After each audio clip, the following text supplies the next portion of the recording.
Don't miss Niagara Falls during the winter.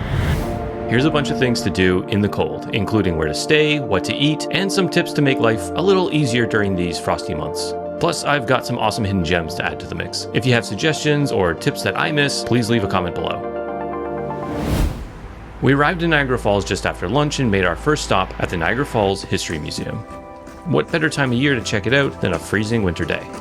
The original building was constructed in the 1800s. The modern addition was built about 15 years ago, greatly expanding the space. A necessary expansion given the deep history of Niagara Falls. The museum features 3 galleries. The first one we walked through was all about the War of 1812. In fact, the bloodiest battle of the war happened right here in this neighborhood. Upstairs you'll find the history of Niagara Falls, including artifacts and hands-on displays. I actually came across some dark history while researching this video. Niagara Falls is beautiful in the winter, but it can be deadly.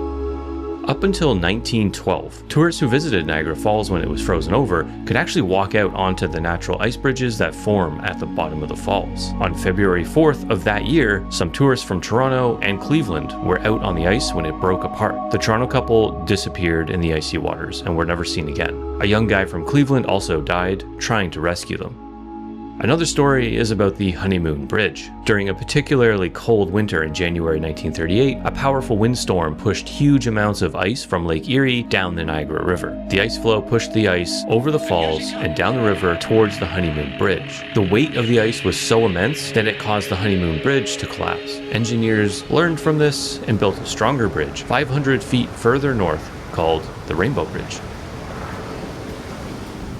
Apparently, a lot of the hotels around here are changing the check-in time to 4 p.m. That's an hour less in the room, but they don't discount the room rate by an hour. Thankfully, the customer service at the hotel was great, and they allowed us to leave our luggage at the hotel and park our car. The parking is off-site, which is a little frustrating at first, as you have to drive away from the hotel that you just arrived at and park your car about 2 minutes away. However, the parking lot is very secure, and as soon as we parked, a shuttle came over to our car to bring us back to the hotel. Parking at the hotel in a garage would be preferable, but they definitely made this process as easy as possible. Stay near the Horseshoe Falls during the winter. During the off-season, a lot of the attractions to the north are closed until spring, so stay near the Incline Railway and Table Rock Center. This is where you'll find most of the attractions that are open all year, which we're gonna check out shortly. Whitewater Walk, Niagara Glen, Aero Car, and jet boats are all closed until spring. Niagara City Cruises ran until December 31st this year, but I think it varies based on the weather.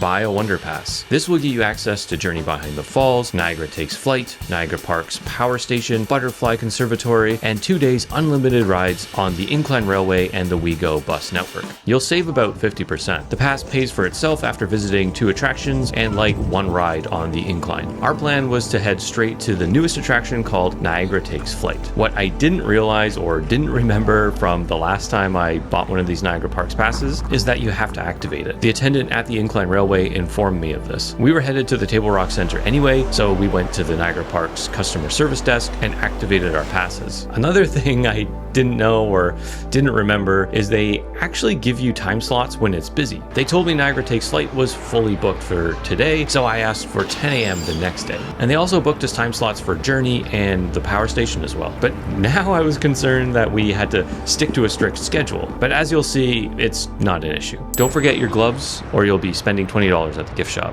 On that note, shout out to channel member Jamie Vanessa for contributing to the Mitten Fund. I recently turned on channel memberships for anyone who'd like to get more involved in what I cover on this channel. Hit the join button to learn more. Our first time slot for today was the Power Station and Tunnel. This is one of the newer attractions in Niagara Falls, and I love this place. Niagara Parks did a great job with this one, and it's at the top of my must-do list. Not only is it very informative and interesting, but it's really well preserved, like a time capsule. It provides amazing insight into the early industrialization of the area. It also helps to give you a sense of the power of the Niagara River. The elevator ride down to the tunnel is one of my favorite things. Just level after level of machinery as you descend 180 feet underground. It feels like we're entering Gringotts Bank Vault. I made a whole video about this place and I'll link it below. The tunnel and viewing platform are really fun and the views are amazing. You will get misted here from the falls, but it's nothing like Journey Behind the Falls where you can literally get completely soaked. The spray from the falls crystallizes on everything and it's a very unique experience that I highly recommend. The tunnel is about a half a mile long, just FYI. It was finally time to check in, so we headed back up the incline railway to our hotel.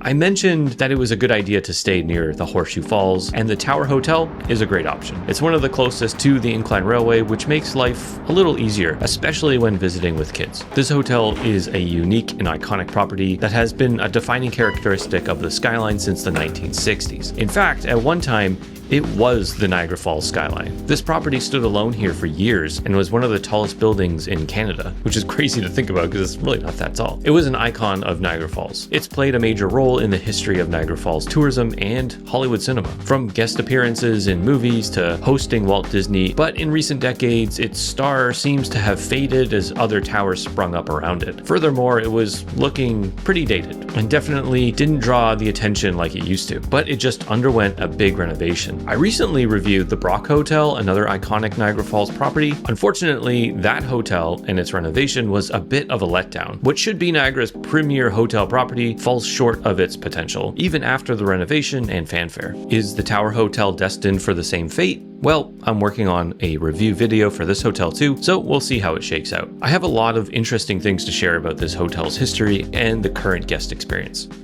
Subscribe if you're interested in seeing that. Another reason I would suggest staying in this area during winter is because there's lots of restaurants within a short walk. If you're traveling with kids, Zappi's might be the best choice. It's literally a 3-minute walk from the Tower Hotel. It's a casual atmosphere and has a solid kids menu. They even give the kids pizza dough to play with. It's a really popular spot with visitors and locals, so it's busy. Make a reservation online. I think it's one of my top Niagara Falls recommendations for dinner. It's a super fun place, delicious food, and the staff is really warm and welcoming. And the vibe is very kitschy, but they've done that intentionally according to their website so that they kind of fit into the Niagara Falls vibe. Niagara Falls is all about embracing the kitsch, and this place fits in perfectly with that. Remember how we booked those time slots for the other attractions? Well, we were supposed to do Journey Behind the Falls after dinner, but it was like -16 and we were already more than 30 minutes late, so we scratched that from the itinerary for the day and we just headed back to the hotel where it was nice and warm. We ended the night watching the fireworks from the comfort of our hotel's observation deck. During the winter, give yourself lots of time between attractions or reservations. Distances can be longer than you think. 24 to 30 hours in Niagara Falls should be enough to get everything done during the winter. In summer, plan to be in town for, I would say, 2 full days at least to see all the major attractions.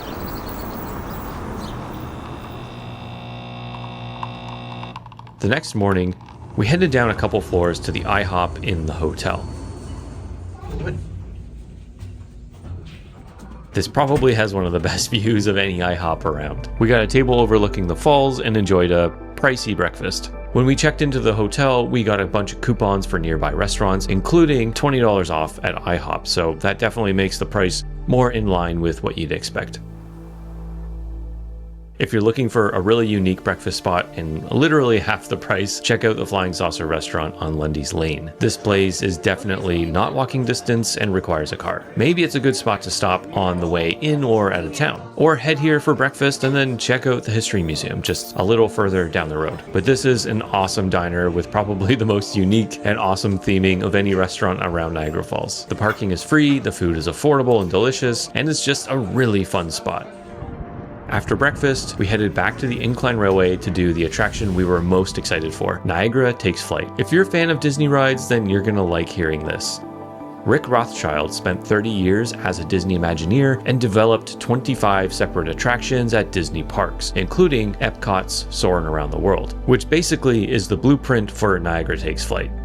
As creative director of Niagara Takes Flight, he brought his decades of experience and vision to this project, and this new ride has replaced Niagara's Fury, which, if you've seen my 24 attractions ranked video, you'll know that I suggested not even going to that one, but it no longer exists, so you can't go.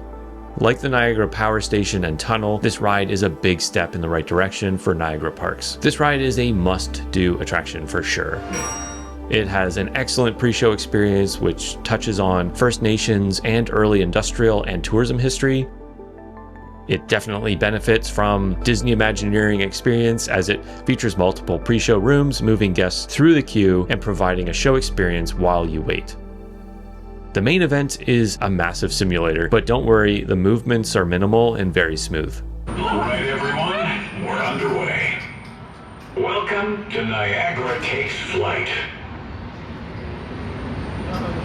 We're now rotating into our launch chamber. It sits even deeper than the bottom of the river beneath the Horseshoe Falls. This natural cavern was discovered during tunneling as electric power generation was engineered and first constructed here over a century ago. Niagara has always been a place of power, a source of endless energy. Today, we're harnessing that power to catapult you on an epic, soaring adventure. Everyone ready? Let's go see Niagara.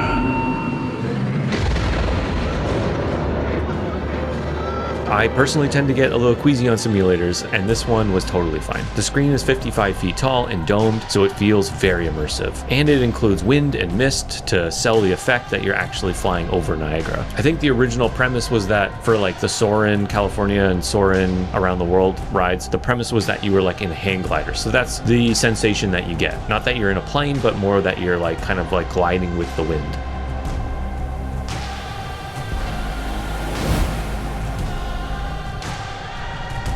If Niagara Falls can continue to produce attractions like this, maybe cheap thrills on Clifton Hill will fade away and be replaced by high quality and relevant experiences like this one. I just hope that Niagara Parks continues to raise the bar, because the more they introduce good quality attractions for visitors, the faster Niagara Falls can get away from its current tourist trap image. Book a time slot early in the morning. Not long after exiting the ride, the queue to get onto the ride was getting pretty long already. We booked 10 a.m. and there were only a handful of people on our ride.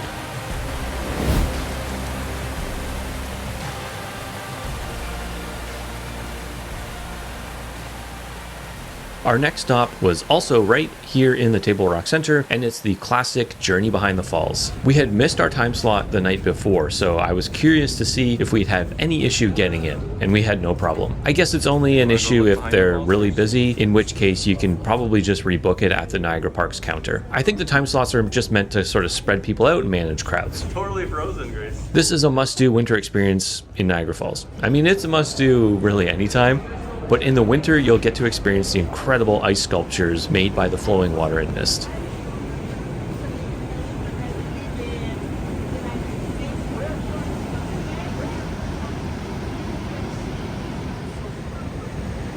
I've actually never seen icicles like this, the way they sweep outward like hair. Some of the icicles here were like 30 feet long. As someone who grew up visiting Niagara Falls, I'm never not impressed by this place.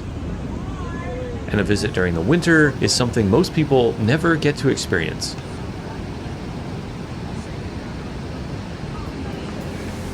Included in the Wonder Pass is the Butterfly Conservatory. This is the only one on the Wonder Pass that isn't walking distance from the Horseshoe Falls, but luckily included in the pass is the WeGo bus. When you activate your pass at the Niagara Parks counter, they give you a map, so it's super easy to use. Assuming you're starting at the Table Rock Center / Horseshoe Falls / Incline Railway, you'll need to take the green line and it will let you off right at the Butterfly Conservatory. We didn't make it here on this trip, but we've done it before and it's a fun experience. But it has no relevance to the Horseshoe Falls or Niagara Gorge, so I don't really consider this a must-do. Another great spot, or maybe alternative to the Butterfly Conservatory, is Bird Kingdom. This place was never on my radar until someone mentioned it in the comments, so thank you. We visited this place last year and I was waiting to find a place to include it in a video. This place surprised me. It's pretty big and it's a really fun labyrinth of aviaries and kitschy exhibits. It's also on the green WeGo bus line. It only stops on the southbound bus, but there are stops before and after it going north, so you could get off and just walk a little bit.